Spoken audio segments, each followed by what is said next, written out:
Bangladesh cricket বোর্ডের পক্ষ থেকে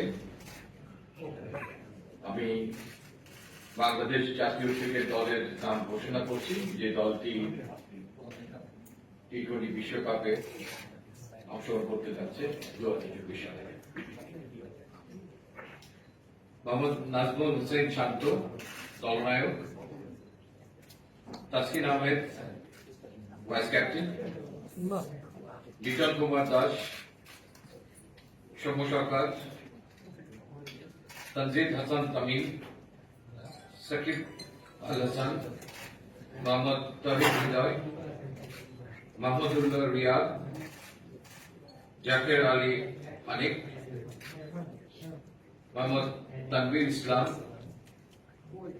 শেখ মাহদি হাসান, মোহাম্মদ রিশাদ হুসেন, মোহাম্মদ মুস্তাফিজুর রহমান, মোহাম্মদ শরীফুল ইসলাম এবং তানজিম হাসান সাকিব।